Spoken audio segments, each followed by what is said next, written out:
Assalamualaikum warahmatullahi wabarakatuh. Waalaikumsalam warahmatullahi wabarakatuh. Alhamdulillah, puji syukur mari sama-sama kita panjatkan hadirat Allah Subhanahu wa taala yang mana pada hari ini kita masih diberikan kesehatan, kesempatan sehingga kita dapat berkumpul di tempat yang mulia ini. Kemudian selawat dan salam mari sama-sama kita sampaikan ke pangkuan Nabi besar Muhammad SAW yang mana oleh beliau telah membawa kita umatnya dari alam jahiliyah ke alam Islamiyah, dari alam kebodohan ke alam yang penuh dengan ilmu pengetahuan seperti yang kita rasakan sekarang ini. Yang terhormat Ibu Kepala Sekolah SD Negeri 10 Gandapura, yang terhormat ibu-ibu yang sudah berhadir pada hari ini, meluangkan waktunya guna mengikuti diseminasi dengan tema menyebarkan pemahaman dan penerapan pengalaman budaya positif yang akan disampaikan oleh Ibu Baria. Untuk menghemat waktu, langsung saja kepada Ibu Baria, silakan. Assalamualaikum warahmatullahi wabarakatuh. Waalaikumsalam. Alhamdulillah, puji beserta syukur mari sama-sama kita panjatkan kehadirat Allah Subhanahu wa taala yang mana pada hari ini masih diberikan umur panjang sehingga kita dapat berhadir. Guna dan maksud yaitu untuk kegiatan diseminasi tentang penyebaran pemahaman penerapan pengalaman budaya positif. Selanjutnya, selawat terangkaikan salam mari sama-sama kita sajikan ke pangkuan Nabi besar Muhammad Sallallahu Alaihi Wasallam yang telah membawa kita umatnya dari alam kebodohan ke alam yang penuh ilmu pengetahuan seperti yang kita rasakan bersama saat ini. Hari ini adalah salah satu tugas saya di CGP Angkatan 11, yaitu menyebarkan pemahaman yang telah kami dapatkan atau ilmu yang kami dapatkan pada CGP Angkatan 11 ini tentang budaya positif. Jadi tugas kami di sini yaitu untuk melakukan diseminasi tentang budaya positif untuk meningkatkan waktu. Sebelum kita masuk ke materi, biar lebih semangat lagi karena ini cuacanya pun panas, udah siang, jadi kita ice breaking dulu. Mari Ibu, untuk ice breaking dulu kita sejenak. Mohon ibu-ibu untuk dapat berdiri ya. Oke, ikuti gerakan.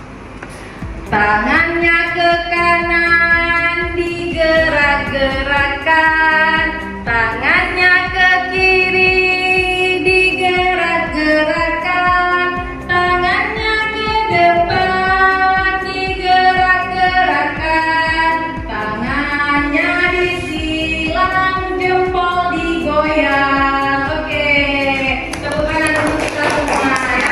Semoga hari ini kita lebih bersemangat lagi.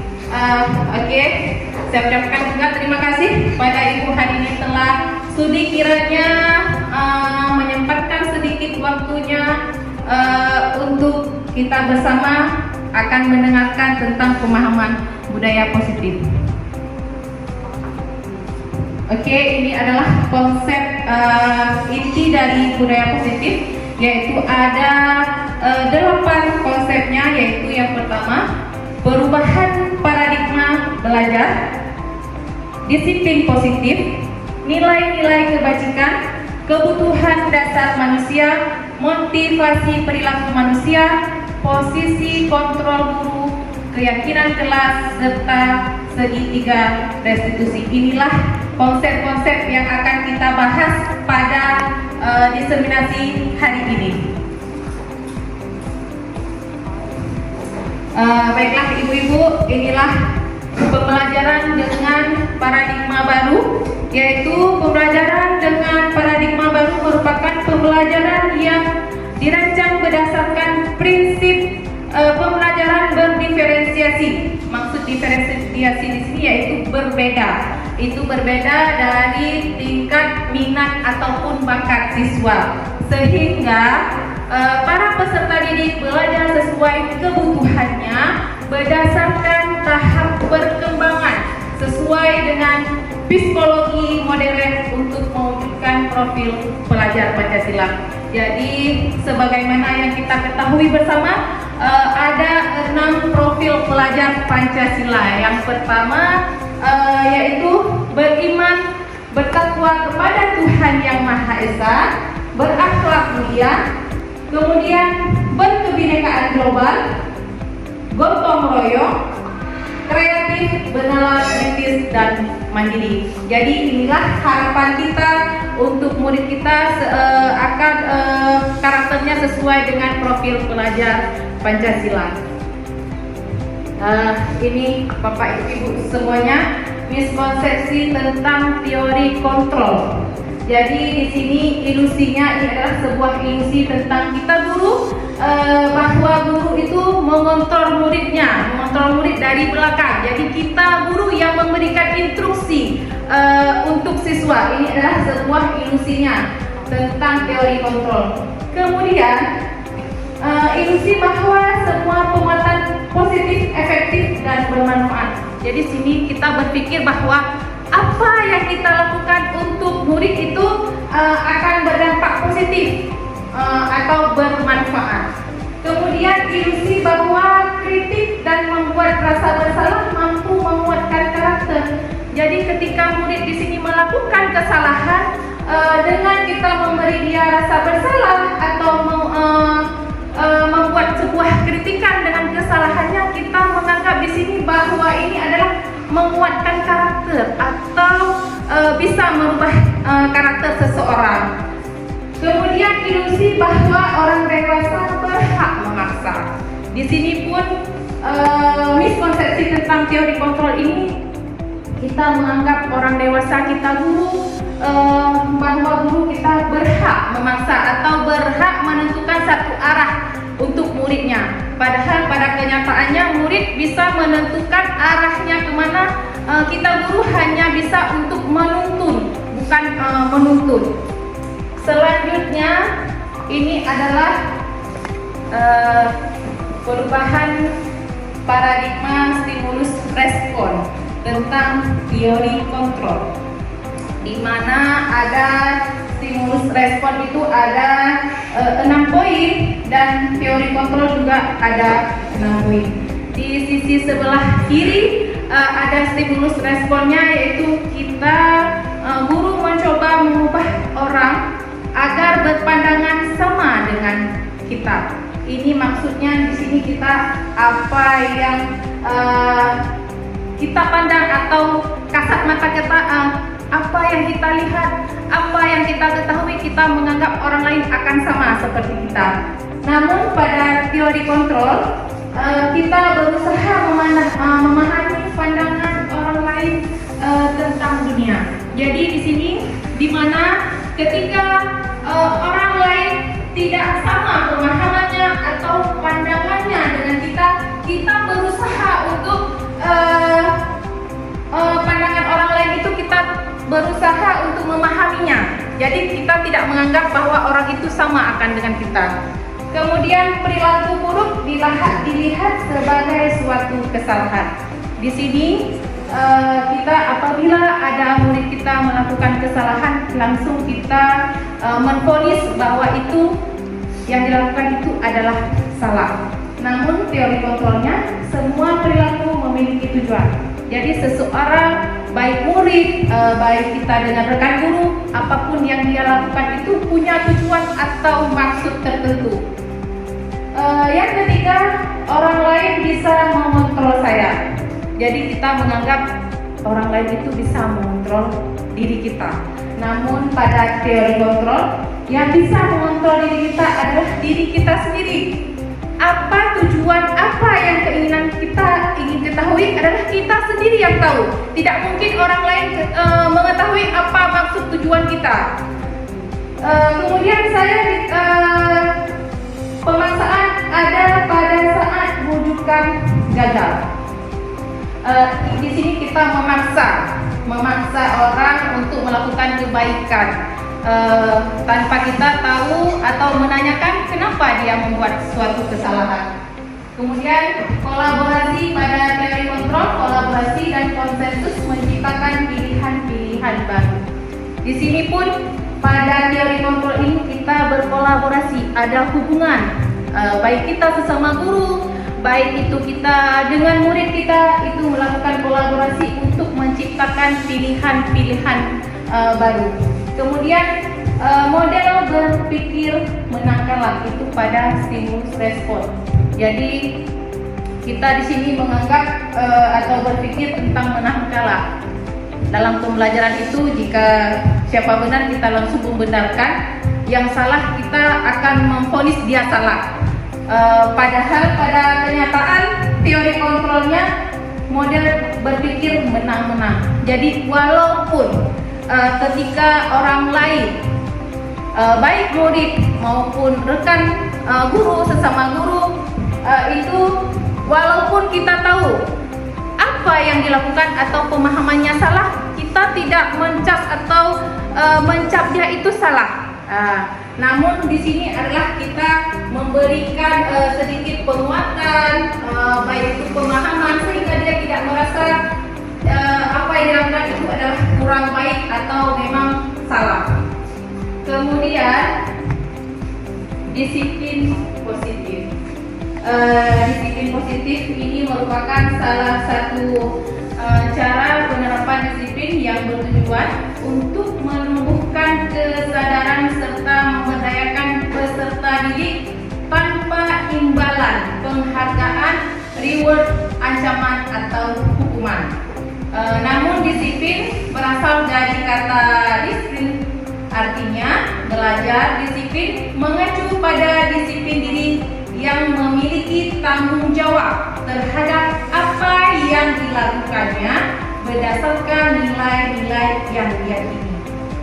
Sehingga sebagai pendidik tujuan kita adalah menciptakan murid yang memiliki disiplin diri sehingga mereka berperilaku mengacu kepada nilai-nilai kebajikan universal dan memiliki motivasi intrinsik dan perubahan perilaku ke arah yang lebih baik.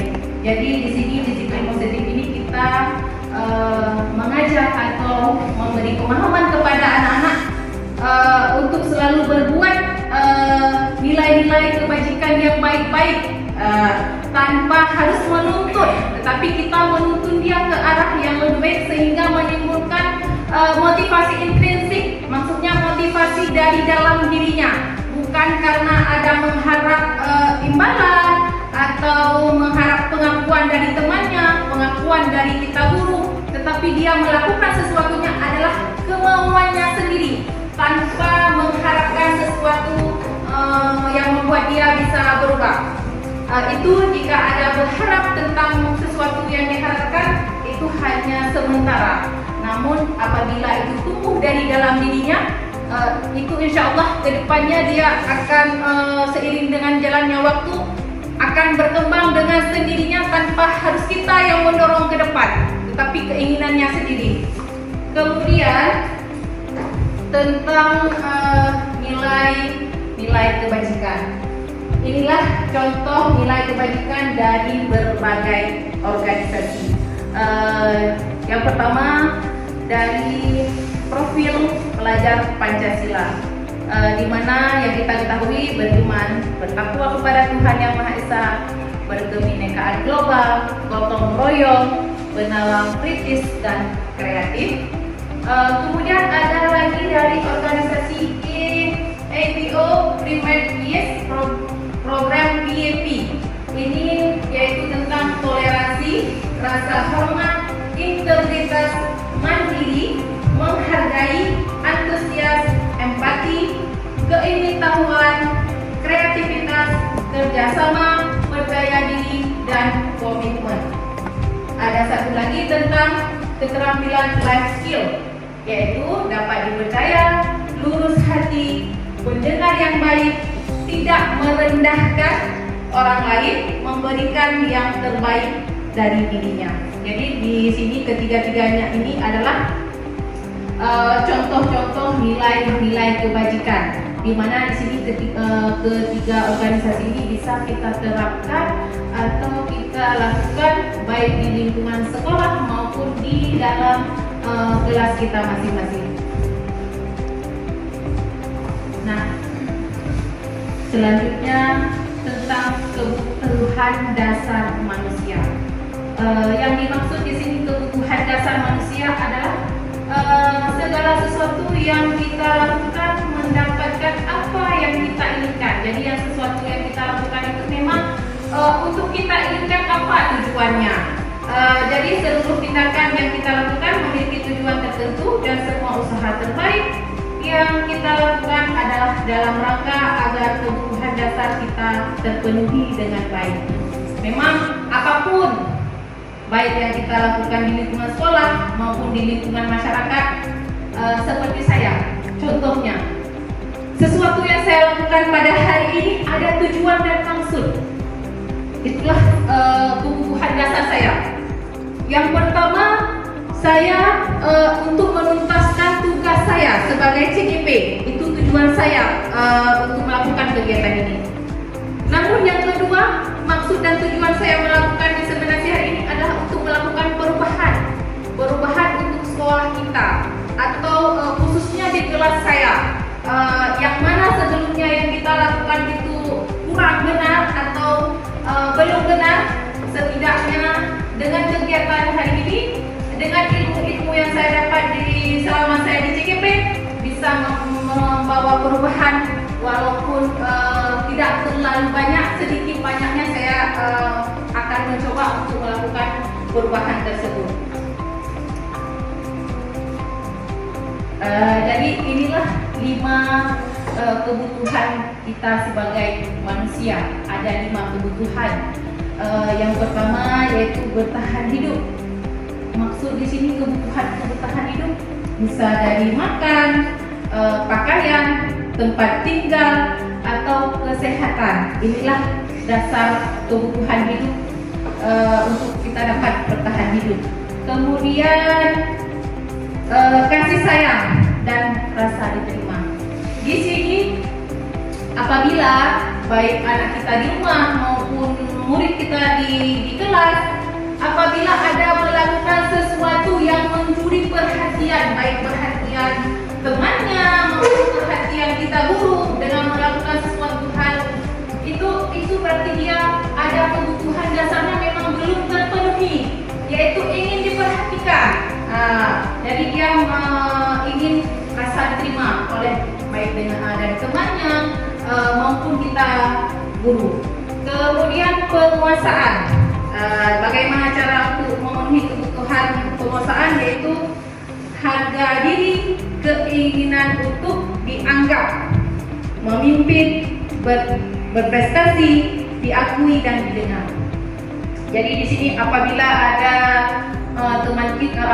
teman ataupun murid kita, ketika kita memberikan salah satu reward dalam bentuk verbal, contohnya kita menspesialkan salah satu murid kita yang mendapat nilai lebih tinggi, kita akan selalu menyanjungnya. Misalnya kita katakan kepada kawan-kawannya, nah ini misalnya Rafiq ini nilainya tinggi, dia pintar di kelas kalian. Otomatis di situ ada anak yang pasti menjawab seperti ini, kok saya tanya nggak bisa, cuma saya nggak berani tentang diajar. Itu salah satu kebutuhan dasarnya dia belum diakui, tidak kita menganggap dia. Jadi ketika ada anak seperti itu ada kebutuhan dasar penguasaannya itu belum terpenuhi. Kemudian kebebasan.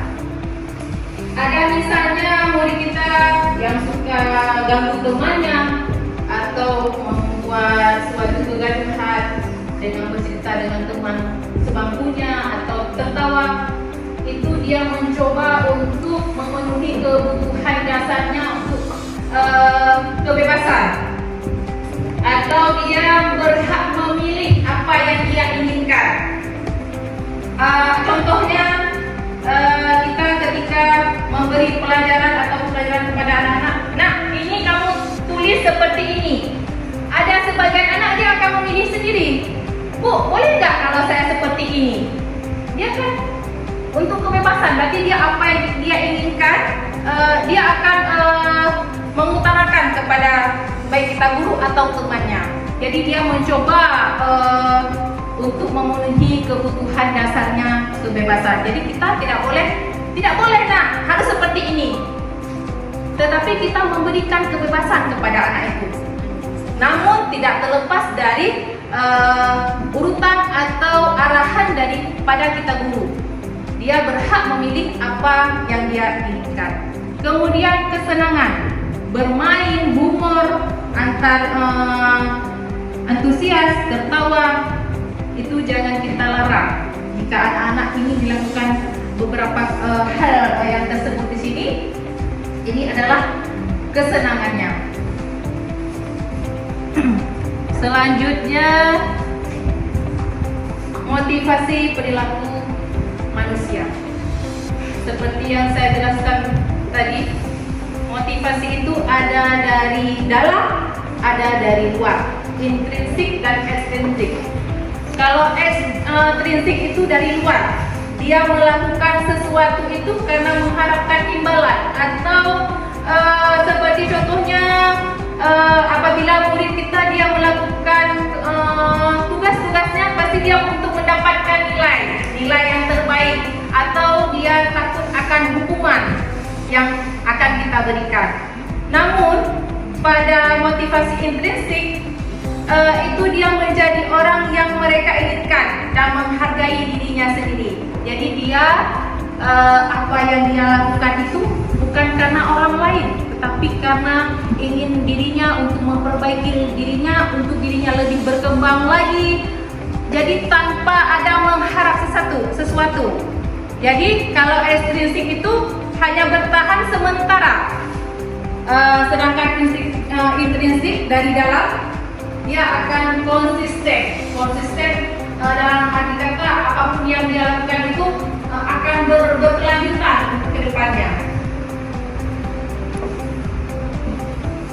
Nah, inilah motivasi perilaku manusia. Ada hukuman, konsekuensi, dan restitusi. Jadi jabarannya tentang hukuman itu yaitu tidak terencana, terjadi secara tiba-tiba. Murid tidak tahu apa yang akan terjadi jika dilibatkan. Kemudian bersifat satu arah, berupa hukuman atau zikir. Jadi hukuman ini bisa dalam bentuk verbal, bisa dalam bentuk fisik. Contohnya dengan kata-kata verbal itu dengan kata kasar. Mungkin saya juga pernah melakukannya. Ya, pengalaman saya di sekolah saya dulu, saya pernah memberi hukuman untuk anak murid saya ketika tidak buat tugas. Saya suruh berdiri dia di depan dengan kaki sebelah. Tahu apa yang terjadi? Itu siswa kelas 6, Bu. Siswa kelas 6 itu ada kegiatan olahraga. Guru olahraganya itu suruh siswanya ngecat lapangan untuk upacara. Apa yang dia lakukan? Dia ngecat roda sepeda motor saya. Kenapa saya tahu? Ketika saya pulang sekolah, kenapa roda sepeda motor saya warna putih? Jadi ada salah satu anak murid saya mengatakan, Bu, Ramadan tadi Bu yang ngecek. Berarti dia situ dengan kita beri hukuman, di situ anak-anak akan membuat sebuah dendam. Bisa-bisa itu akan sampai dia lulus sekolah pun akan mengingatnya. Jadi di sini berarti apa yang saya lakukan itu dulu salah. Dalam arti kata, apabila sering kita lihat sekarang yang terjadi kepada guru, ada pembunuhan guru. Itu terjadi salah satu anak ini dendam apa yang dilakukan gurunya. Kemudian konsekuensi. Konsekuensi di sini berarti terencana atau disepakati. Murid tetap dibuat tidak nyaman. Sikap guru selalu memonitor murid. Walaupun ini kita lakukan secara bersama-sama dengan murid kita, walaupun sudah disepakati, namun di sini murid terasa tidak nyaman karena pastinya pilihan-pilihan yang kita lakukan juga di sini pun dari kita, walaupun dia menyetujuinya. Namun beda lagi dengan restitusi, di mana proses menciptakan kondisi bagi murid untuk memperbaiki kesalahannya, dan proses kolaboratif yang mengajarkan murid untuk mencari solusi sendiri. Jadi di restitusi ini kita membuat dengan kolaborasi, dengan untuk itu siswa ini mengakui sendiri akan kesalahannya dan dia bisa mencari solusi untuk memperbaiki atau menyelesaikan permasalahannya. Jadi inilah yang di budaya positif ini kita dituntut, baik saya maupun kita semua, di segitiga restitusi nantinya. Selanjutnya, nah, karena lagi azan, kita break dulu sebentar untuk mendengarkan azan. Oke, kita lanjut lagi ya. Setelah kita mendengarkan azan, kita lanjut lagi. Poin selanjutnya yaitu 5 posisi kontrol guru. Jadi ada 5 posisi kita sebagai guru. Jadi nanti kita lihat di posisi mana kita berada sekarang. Yaitu yang pertama sebagai pembuku, yang kedua sebagai teman, pembuat rasa bersalah, pemantau, dan sebagai manajer. Jadi penghukum seperti saya jelaskan tadi, kita memberikan hukuman itu baik dengan sebagai dia terwujudnya kesalahan dia itu, dia langsung kita vonis anak itu membuat suatu kesalahan, baik dengan psikis maupun dengan verbal. Jadi dengan kata-kata kasar pun itu sudah membuat suatu hukuman yang akan dia kenang sampai kapanpun. Kemudian sebagai teman, namun di sini sebagai teman memang siswa kita, murid kita akan nyaman kalau kita sebagai temannya. Namun negatifnya di kita sebagai teman, dia akan kesalahannya akan terulang pastinya. Kenapa demikian? Karena pasti dia akan misalnya memanfaatkan kita sebagai teman. Misalnya saya, nanti ada Bu Baria yang akan tolong saya. Jadi di situ dia menganggap kita sebagai teman, tapi dia manfaatkan. Pasti kesalahan dia di situ pun akan terulang. Kemudian pembuat rasa bersalah, di mana di sini dengan kita mengatakan sesuatu itu untuk murid kita, dia akan merasa dirinya bersalah dan merasa tidak berguna, sudah mengecewakan baik kita guru maupun temannya. Sebagai pemantau, hanya kita memantau apa yang dilakukan murid kita, salah atau benarnya. Namun sebagai manajer, di sini kita menuntun anak walaupun sudah berbuat kesalahan, kita di sini menuntun dia ke arah lebih baik dengan dia mengakui kesalahannya dengan sendirinya, tanpa harus kita yang memvonis dia salah. Nah, inilah contoh-contoh penerapan posisi kontrol guru. Yang pertama di sini contohnya yaitu kasusnya siswa tidak memakai atribut lengkap saat upacara bendera. Ini seringkali memang kita jumpai di sekolah kita yang memang pada setiap upacara bendera itu murid-murid kita memang banyak yang tidak melengkapi atributnya, baik topi, dasi, tali pinggang.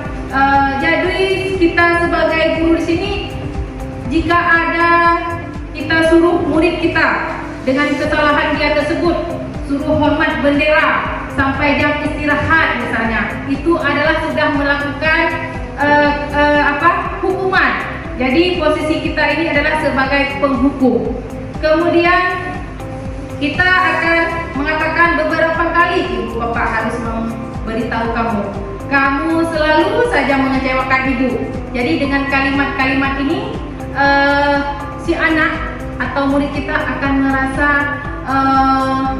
kita ini pembuat merasa anak ini bersalah, namun dia akan menganggap dirinya tidak berguna, tidak mengecewakan kita gurunya.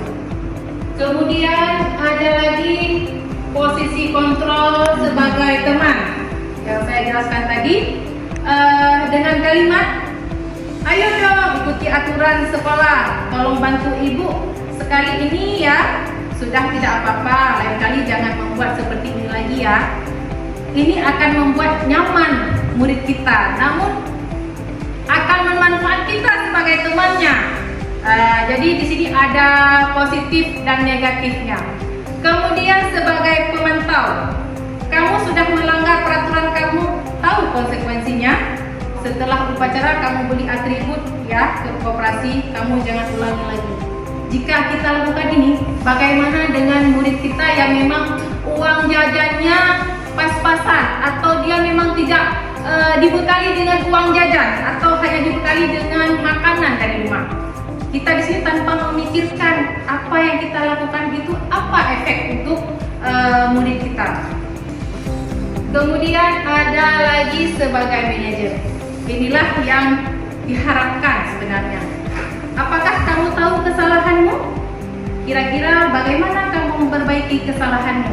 Jadi dengan memberikan pertanyaan-pertanyaan seperti ini, dengan sendirinya murid kita akan memang tidak akan semua murid kita akan merasa akan kesalahannya, namun kita akan mencoba untuk melakukan itu supaya murid kita ini apa yang dilakukan itu adalah kesalahan, namun dia akan mencari solusinya sendiri untuk melakukan perubahan atas kesalahannya. Nah, di sini ada beberapa contoh kalimat untuk menentukan posisi kontrol apakah kita sekarang. Yang pertama, saya kecewa sekali dengan kamu. Jadi posisi kontrol yang manakah dengan kalimat seperti ini? Ya, benar sekali ya. Ini adalah pembuat rasa bersalah dengan kalimat seperti ini. Mungkin kita sering menggunakan kalimat-kalimat seperti contoh ini. Kemudian ada lagi, kamu tidak pernah benar melakukannya. Posisi kontrol yang manakah kita apabila menggunakan kalimat-kalimat seperti ini? Sebagai? Ya, benar sekali. Ini adalah sebagai pemantau. Ini posisi kontrol kita sebagai pemantau. Kemudian selanjutnya, apa rencanamu untuk menyelesaikan masalah ini? Sebagai manajer. Jadi di sini dia akan mengetahui apa yang dia lakukan itu salah, tanpa kita harus kamu itu salah. Jadi kita tidak memvonis dia salah, tetapi dia sendiri mengakui akan kesalahannya. Selanjutnya, ayolah lakukan demi bapak atau ibu ya. Sebagai teman, inilah sebagai teman, ada positif negatifnya. Kalau kita jadi sebagai teman ya, bisa kita dimanfaatkan. Selanjutnya, kamu tidak pernah mendapatkan nilai jika tidak menyelesaikan tugas. Ini adalah sebagai penghukum ya. Jadi di sini apapun, baik dia melakukannya atau tidak, tugas itu kita tanyakan dulu. Kenapa nak kamu tidak melakukan tugas? Dia ada alasan pastinya. Mungkin dia lupa, ataupun dia ketiduran cepat, atau misalnya ada PR tugas rumah, atau dia kadang menjaga menjaga adik di rumah, disuruh jagain adiknya. Jadi mungkin dia ada alasan kenapa dia tidak melakukannya, tanpa harus tengok atau kita langsung mencari dia, atau kamu tidak akan mendapat nilai. Jadi di sini jangan kita mengintervensi seseorang itu tanpa kita mengetahui dulu apa alasannya.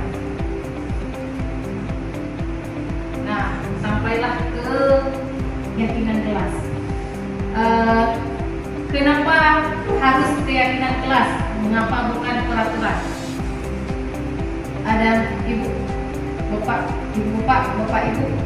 Jadi sebelum saya jelaskan di sini mungkin dari ibu-ibu ada yang tahu kenapa harus keyakinan kelas tidak pura-pura? Jadi keyakinan kelas itu kita lakukan bersama, kolaborasi antara kita guru dengan siswa, baik di lingkungan sekolah maupun di kelas kita. Namun peraturan itu satu arah, kita guru yang menentukan untuk peraturannya itu untuk kita patuhi, untuk kita patuhi kepada murid kita, tanpa melibatkan murid dalam melakukan peraturan. Namun di keyakinan kelas kita melibatkan murid. Namun pembentukan keyakinan kelas itu dia bersifat abstrak, berupa pertanyaan universal. Ada kita lakukan pertanyaan-pertanyaan. Misalnya, nak, kita pasti mengimpikan kelas kita kan yang aman, bersih. Jadi anak-anak ini akan mengeluarkan apa yang dia inginkan. Dia pasti semua ada menciptakan atau keinginannya dalam kelas. Dia ingin kelasnya bersih, aman. Jadi dengan melibatkan siswa di sini, pasti anak-anak akan mengikutinya nanti, karena kita libatkan murid kita dalam melakukan keyakinan kelas. Dibuat dalam pertanyaan positif, tidak menggunakan kata jangan. Misalnya, jangan buang sampah sembarangan. Biasanya kita kan di peraturan menggunakan kata jangan, tetapi pada keyakinan kelas kita menghilangkan yang negatifnya. Jadi kita hilangkan jangannya. Kalau kata jangan buang sampah sembarangan, jadi bisa kita buat kalimat yang lebih positifnya. Jagalah kebersihan. Nah, itu pasti anak-anak akan berpikir, kalau kita jaga kebersihan berarti pasti sampahnya akan dibuang pada tempatnya. Kemudian sedikit saja agar mudah diingat. Jadi kalimat-kalimat keyakinan kelas itu maksimalnya 7 atau 6. Jadi untuk mudah diingat oleh murid-murid kita. Sesuai dengan kondisi sekolah atau kelas agar mudah diterapkan. Jadi kita harus lihat dulu juga kondisi kelas kita bagaimana, atau kondisi sekolah kita. Kemudian yang terakhir, semua warga sekolah atau warga kelas dilibatkan saat membuat keyakinan kelas. Jadi ada kolaborasi di kelas, kolaborasi antara kita guru dengan murid kita di lingkungan sekolah, kepala sekolah dengan kita dewan guru, semua warga sekolah melibatkan untuk melakukan atau menentukan keyakinan kelas atau sekolah. Ini adalah segitiga restitusi. Jadi suatu proses dialog yang dijalankan oleh guru agar dapat menghasilkan murid yang mandiri dan bertanggung jawab. Jadi ada 3 tahapan dari segitiga restitusi. Yang pertama, menstabilkan dulu identitas. Yang kedua, memvalidasi tindakan salah. Dan yang ketiga, menanyakan keyakinan. Yang pertama tadi adalah menstabilkan identitas. Berdasarkan prinsip pembuat kesalahan adalah bagian dari proses pembelajaran. Jadi memang anak-anak yang membuat bersalah itu memang ada bagian dari proses pembelajaran. Memang sering kita jumpai. Kemudian dalam menstabilkan identitas ada kalimat-kalimat yang kita gunakan seperti berbuat salah itu wajar. Atau dulu ibu juga pernah melakukan kesalahan, atau ibu tidak mau mencari siapa yang salah, tetapi ibu ingin mencari solusi dari permasalahan ini. Kamu berhak merasa begitu. Jika ada anak-anak misalnya dibully oleh temannya, pasti dia marah. Jadi marah itu dia akan atau melemparkan lagi kalimat bully untuk temannya. Jadi dia akan mempertahankan harga dirinya mungkin. Jadi jangan kita ketika ada anak dibully atau balik dibully, kita langsung menciptakan suatu anak ini membuat dia rasa bersalah atau memvonis apa yang dilakukannya itu salah. Kemudian ada validasi tindakan yang salah. Kalimat yang digunakan seperti contohnya, kamu pasti punya alasan mengapa kamu melakukan hal itu. Nah, jadi kita memberi pertanyaan kepada anak-anak. Dengan itu dia akan menjawab dengan sendirinya tanpa harus dari kita yang memvonis dia bersalah. Selanjutnya, padahal kamu lebih bisa melakukan hal yang lebih baik dari ini. Kamu patut bangga karena sudah melindungi hal yang penting buat kamu. Kamu melakukannya karena menganggap penting bagimu. Jadi memang sesuatu yang dilakukan itu ada alasannya mengapa dia lakukan. Ya, kalau kita pun melakukan sesuatu ada alasannya. Tidak mungkin yang kita lakukan itu tanpa alasan. Nah, yang ketiga, menanyakan keyakinan kelas. Jadi kan kita sudah melakukan keyakinan kelas tadi, sudah membentuk keyakinan kelas dalam melibatkan murid-murid kita. Tentu apabila murid kita melakukan kesalahan, kita akan menanyakan kembali kepada murid kita, apa keyakinan kelas kita? Nah, dengan dia menjawab, dia berarti merasa dia sudah melanggar atau dia perlu menunjukkan keyakinan kelas itu. Kemudian nilai-nilai apa yang sudah kita sepakati bersama? Seperti apa kelas ideal menurut kamu? Kamu ingin jadi orang seperti apa? Ini adalah kalimat-kalimat yang kita gunakan ketika melakukan segitiga restitusi dalam menanyakan keyakinan kelas.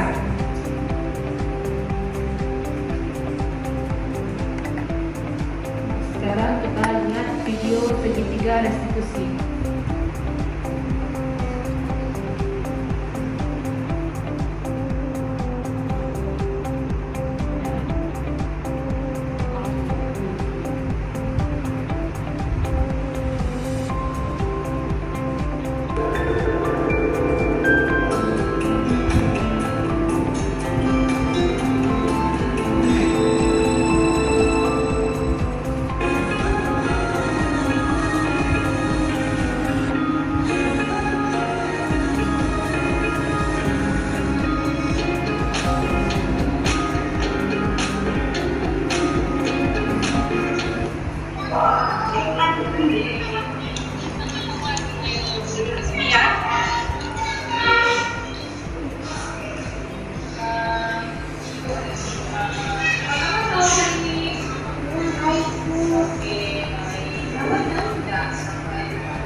Oke, selamat cantik sekali hari ini.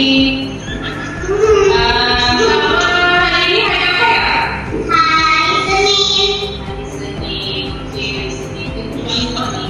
Nah, hari apa ya? Sahabat pikir. Hari ini Bu, kenapa ya Bu? Tapi kok ibu tidak lihat tadi sahabat pikir? Iya, saya pergi kantin tadi sama teman-teman. Oh, jadi tadi nanti sama tidak pikir dong. Ya bentar lagi, tapi ini beneran. Pasti sama punya apa ke lagi tidak ya? Karena tadi pergi kantin. Mau sarapan, tadi nggak sarapan lagi. Jadi karena sarapan sampai lagi dulu baru pikir. Jadi yang salah lakukan itu sudah benar belum? Belum benar. Nah, jadi seharusnya Salwa harus ngapain? Saya harus pergi cepat biar laporan cek. Oke, jadi kira-kira menurut Salwa kayak mana nih yang menurut Salwa kira-kira? Untuk melaksanakan tiket. Jadi Salwa belum melakukan pikir ya. Oke. Jadi seharusnya yang Salwa lakukan apa ya? Saya pergi dari awal, saya sarapan dulu di rumah.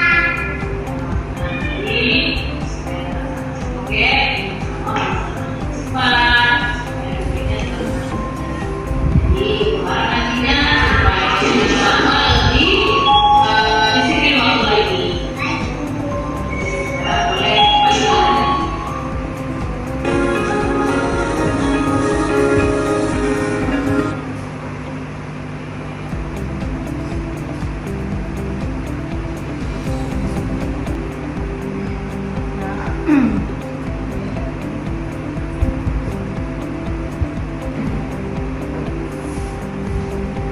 Nah, jadi dalam menerapkan program disiplin positif, hendaknya guru memiliki dan sosial yang baik, di mana standar kepribadiannya, profesionalnya dan sosial baik, di mana guru mampu merefleksi diri dalam memposisikan kontrol saat ini, bagaimana perjalanan dirinya sebagai among atau manajer yang menuntun murid-muridnya menjadi insan yang mandiri, merdeka dan bertanggung jawab. Jadi disinilah fungsi dari budaya positif, di mana kita akan membuat atau akan melakukan hal-hal yang positif terlebih dulu dari kita guru. Sebelum hal tersebut kita untuk murid, terlebih dahulu kita dulu dari guru melakukan hal-hal positif. Kita yang memberi contoh dari hal-hal positif tersebut. Kemudian mari kita nonton bersama.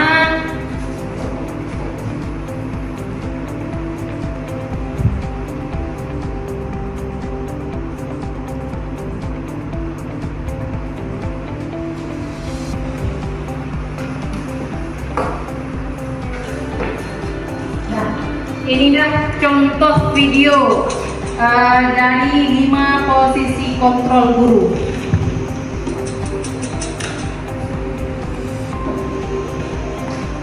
Naren, sini kamu. Selamat pagi, Bu. Selalu terlambat. Kamu deh pasti terlambat. Maaf, Bu. Saya Apa? Apa coba? Alasan kamu apa lagi? Kapan sih kamu tidak terlambat? Malas sekali ya kamu jadi anak. saya Dasar pemalas. Gak kapok-kapok sih kamu. Sudah berapa kali terlambat? Sana, kamu keliling lapangan basket 2 kali. kenapa saya harus ke lapangan basket, Bu? Kenapa? Kamu melawan ibu. Berani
Maaf Bu, maaf sekali. Ya sudah, lain kali jangan bikin ibu susah lagi ya nak ya. Ibu tidak akan kuat lagi kalau kamu begini terus. Bisa jantungan kalau ibu tegur bapak pasrah. Sana cepat kelas. Maaf ya Bu, maaf sekali.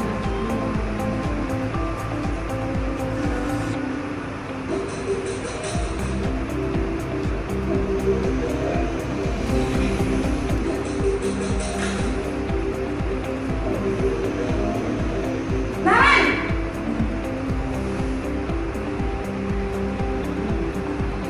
Selamat pagi Bu.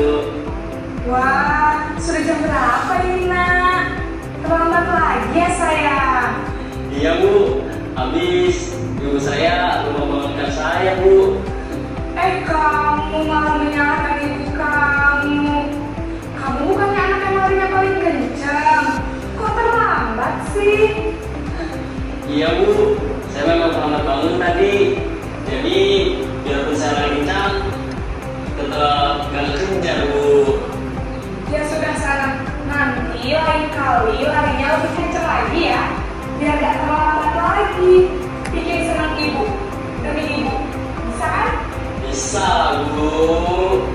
Ya sudah sana masuk kelas. Ibu beresin urusan absen kamu. Kamu ini ada-ada saja.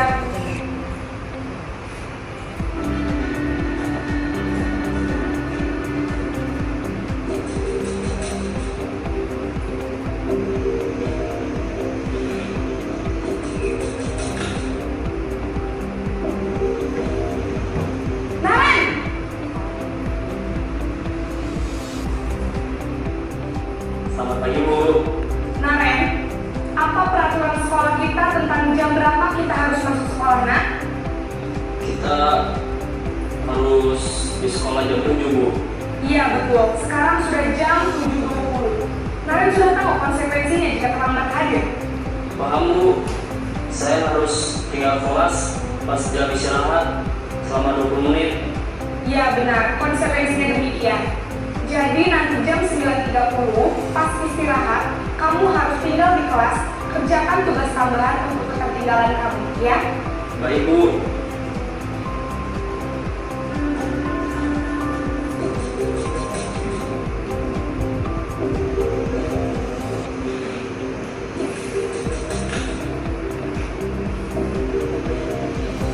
Naren!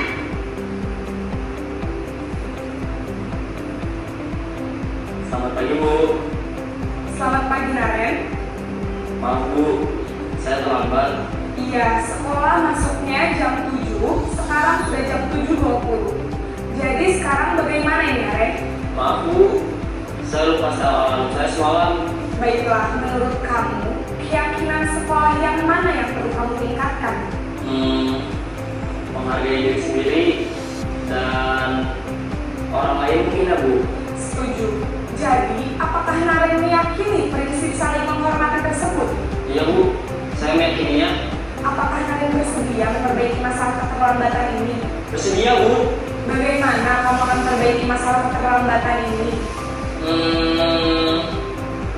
Saya akan coba untuk tidak lupa menyetel alarm saya Bu. Baik, kalau Naren lupa menyetel alarm di rumah, ada orang yang kira-kira bisa bantu mengingatkan tidak? Ada Bu, kakak saya, Kak Emma. Ada lagi selain Kak Emma? Selain Kak Emma, ada ibu saya. Baik, jadi yang mengingatkan Naren adalah Kak Emma dan ibu kamu ya? Kira-kira akan mulai set alarm kapan Naren? Setelah pulang sekolah, akan segera saya lakukan. Baik, jadi Naren akan setel alarm untuk bangun besok pagi dan akan diingatkan oleh kakak dan ibunda Naren ya? Ada lagi yang mungkin perlu dilakukan Naren? Agar tidak terlambat bangun lagi. Tidak ada Bu. Baik Naren, terima kasih untuk kerjasama kamu. Sekarang kamu perlu kembali ke kelas untuk belajar. Baik Bu, terima kasih.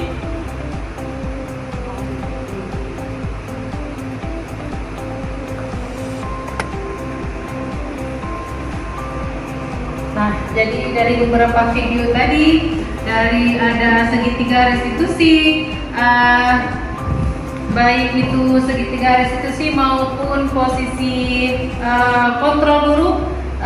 Semoga yang kita tonton tadi bisa membawa kita ke arah perubahan tentunya bagi kita, baik untuk saya pribadi dan untuk kita semua khususnya di SD Negeri 10 Gandapura. Terima kasih telah mendengarkan diseminasi saya hari ini tentang budaya positif. Terima kasih juga telah menyempatkan atau meluangkan sedikit waktunya. Terima kasih atas perhatiannya. Saya ucapkan terima kasih. Assalamualaikum warahmatullahi wabarakatuh. Selanjutnya saya serahkan kembali kepada moderator.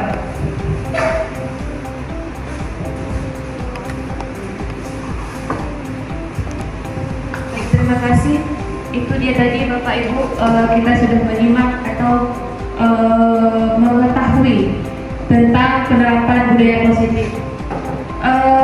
Alhamdulillah banyak sekali ilmu dan manfaatnya.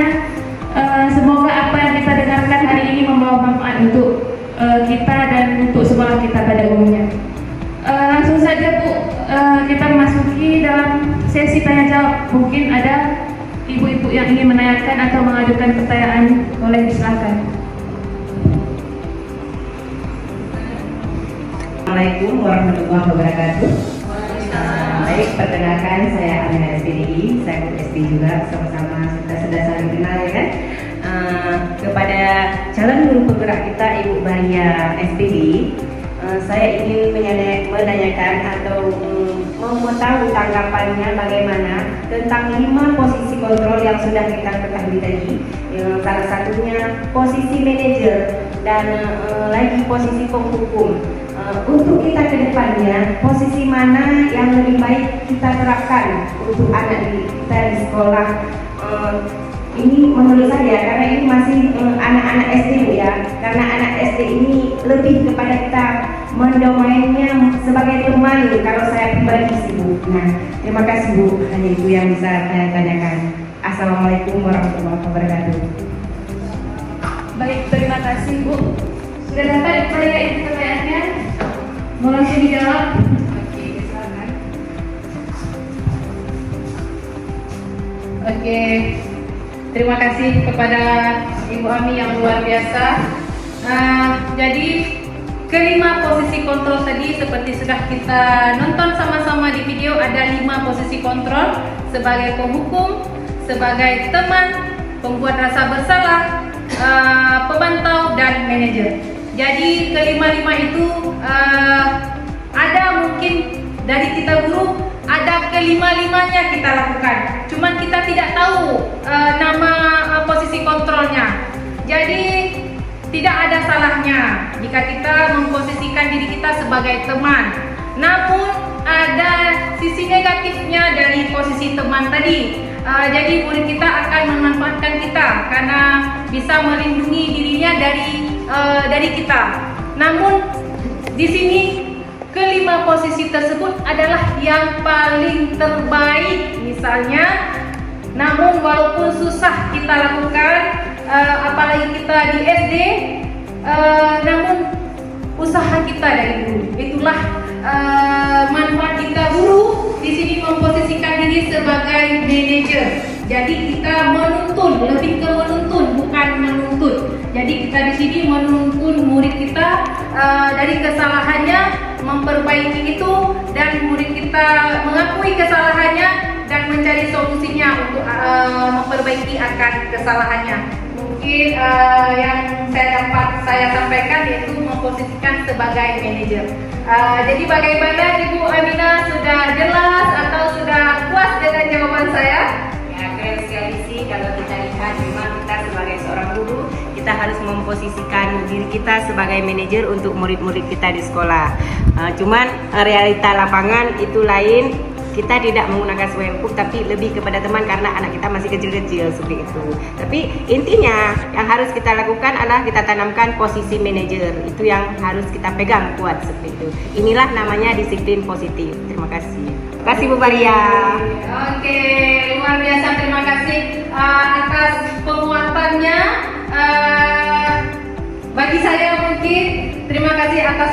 kegiatannya luar biasa. Ibu Ami, kita di sini sama-sama belajar di CGP Angkatan 11. Terima kasih. Saya akhiri dengan wabillahi taufiq wal hidayah. Wassalamualaikum warahmatullahi wabarakatuh.